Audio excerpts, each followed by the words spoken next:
Hello everyone, welcome to our channel. दोस्तों, ये वाला जो सवाल है ये 7वां सवाल है और इसके बाद 8वां सवाल आएगा, उसमें बड़ी से बड़ी संख्या वाला होगा। ठीक है, ऐसे सवाल परीक्षा की दृष्टि से बहुत ही ज़्यादा महत्वपूर्ण है और ऐसे सवालों में मैंने आपको बताया था जैसे विभाजित वाले सवाल है या फिर शेषफल वाले सवाल है जिसमें कुछ संख्याएं जुड़ी हुई होती हैं। ठीक है, जो संख्याएं होती हैं विभाजित के साथ अगर जुड़ी होंगी तो वो संख्याओं से भाग जाएगा।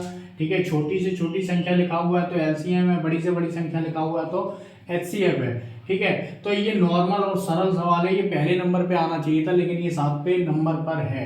ठीक है, इन सभी वीडियो के जो लिंक है वो डिस्क्रिप्शन में आपको मिल जाएंगे। ठीक है दोस्तों, तो यहाँ पर ये वाला सवाल कर लेते हैं। ठीक है, वह छोटी से छोटी संख्या, छोटी से छोटी संख्या मतलब एलसीएम यहाँ पर निकाला जाएगा। ठीक है, संख्या ज्ञात करो जो 10, 12, 15 से पूर्णतः विभाजित हो। ठीक है, पूर्णतः विभाजित मतलब पूरा पूरा भाग चला जाना चाहिए। ठीक है, तो यहाँ पर एलसीएम लिख देते हैं। एलसीएम निकालेंगे किन संख्याओं का, देखिए ध्यान से। ठीक है, 10, 12, 15। ठीक है, यहाँ पर लिखेंगे 10, 12 और 15। ठीक है, तो यहाँ पर 2 से देंगे, अभाज्य संख्या से देंगे। ठीक है, तो आधा कर देंगे सीधा सीधा 5। ठीक है, 6। ठीक है, 15। यहाँ पर फिर से देंगे, 2 से देंगे, 5 ऐसे ही लिखेंगे, 3 बार आएगा, 2 3 6। ठीक है, और यहाँ पर 15। ठीक है, 3 से देंगे, 5 लिखेंगे। ठीक है, 3 एकम 3, 3 बचे 15। ठीक है, अब 5 से देंगे, लास्ट है ये हम लोगों का। ठीक है, यहाँ पर ये हम लोगों के सामने एलसीएम वाली संख्याएं आ गई। इन संख्याओं को हम लोगों को क्या करना है, गुणा करना है। ठीक है, तो हम लोगों का एक संख्या आ जाएगी जो एलसीएम होगा इन संख्याओं का। ठीक है, तो यहाँ पर लिखेंगे 2 गुणे 3 गुणे 5। यहाँ पर 4 हुआ, 4 3 12, 12 पंचे 60। तो यहाँ पर दोस्तों एलसीएम आपका आ गया 60। तो 60 क्या है कि वह छोटी से छोटी संख्या है, इसमें 10, 12, 15 से अगर भाग देंगे तो पूरा पूरा विभाजित हो जाएगा, यानी कि पूर्णतः विभाजित हो। तो वही संख्या जो छोटी छोटी संख्या है वो क्या है, 60 है। ठीक है, सीधी सी बात है, इन संख्याओं का क्या निकाला गया, एलसीएम निकाला गया है। ठीक है, अगर एलसीएम में इन्हीं संख्याओं का अगर भाग दे दिया जाए तो पूरा पूरा चला जाएगा। ठीक है, तो ये बात समझने की है।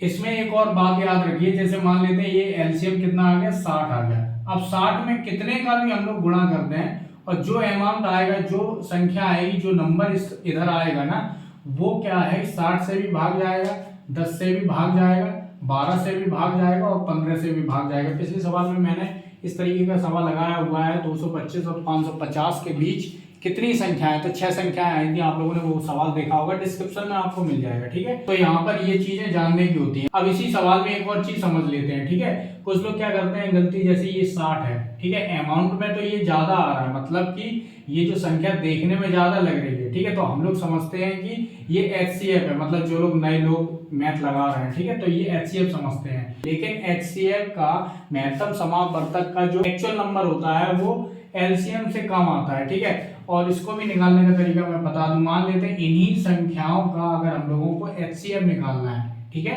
एचसीएफ। ठीक है, तो कैसे निकलेगा, देखिए, तो यहाँ पर अभाज्य संख्या से भाग देंगे। ठीक है, तो 2 से भाग दिया, 2 पंचे 10, 2 6 12 और 2 का 15 में नहीं जाएगा, 2 का 15 में नहीं जाएगा तो हम लोगों ने ऐसे लिख दिया। ठीक है, एचसीएफ का नियम क्या कहता है, अगर 2 का भाग 10 में जा रहा है तो 12 में भी जाना चाहिए और 15 में भी जाना चाहिए।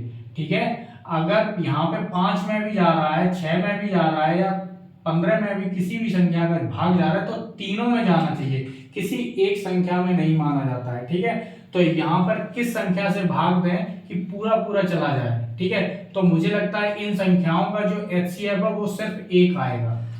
ठीक है, क्योंकि 2 से तो जा नहीं रहा। ठीक है, यहाँ पर 3 से भी करके देंगे, यहाँ पर 3 से करके देखेंगे तो 12 में चला जाएगा, 15 में चला जाएगा, लेकिन 10 में नहीं जाएगा। तो यहाँ पर एक बार एचसीएफ को सही से समझ लेते हैं। ठीक है, तो यहाँ पर 2 आया। ठीक है, कोई भी एक रैंडम नंबर ले लेते हैं, यहाँ पर 16 लिख देंगे, यहाँ पर लिख देते हैं 14। ठीक है, और बस 2 16 14 का एचसीएफ निकालना है। ठीक है, एचसीएफ यहाँ पे लिख देंगे। ठीक है, तो समझना। ठीक है, यहाँ पर 2 से होगा। ठीक है, कोई भी अभाज्य संख्या से होगा, 2 एकम 2। ठीक है, 2 अट्ठे 16। ठीक है, 2 सत्ते 14। 2 का 2 में भी जाएगा पूरा पूरा, 16 में भी जाएगा और 14 में भी जाएगा, पूरा पूरा जाना चाहिए तीनों में। ठीक है, तभी यहाँ पर क्या हो रहा है, एलसीएम में किसी नंबर में पूरा पूरा जा रहा है लेकिन किसी नंबर में जा ही नहीं रहा है भाग, ठीक है, लेकिन फिर भी वही संख्या आगे आ जा रही है, ठीक है। लेकिन एचसीएफ में ऐसा नहीं है। एचसीएफ में क्या है कि 2 का 2 में देंगे, 16 में देंगे और 14 में देंगे। अब यहाँ पर क्या हो रहा है कि कोई भी अब ऐसा कोई नंबर नहीं बचा है जिससे यहाँ नीचे पूरा पूरा चला जाए, ठीक है। 1 का 1 में जाएगा, 8 का 2 से जाएगा, ठीक है, और कोई नंबर ही नहीं है। अगर 7 रख देते हैं तो 7 में ही जाएगा, ना ही 1 में जाएगा ना ही 8 में जाएगा, ठीक है। तो इसलिए ये वाली जो संख्याओं का जो एचसीएफ है वो कितना आ जाएगा, 2 आ जाएगा, ठीक है। तो इस तरीके से ऐसे छोटी छोटी बातें अगर आपको जल्दी से जल्दी समझ में आ जाए तो सवाल लगाना बहुत आसान हो जाता है, ठीक है दोस्तों। और इन सभी वीडियो के जो लिंक है आपको डिस्क्रिप्शन में मिल जाएंगे। अगर आपको ये वीडियो समझ में आया हो तो लाइक कर सकते हो, सब्सक्राइब कर सकते हो। पूरा वीडियो देखने के लिए आपका बहुत बहुत धन्यवाद।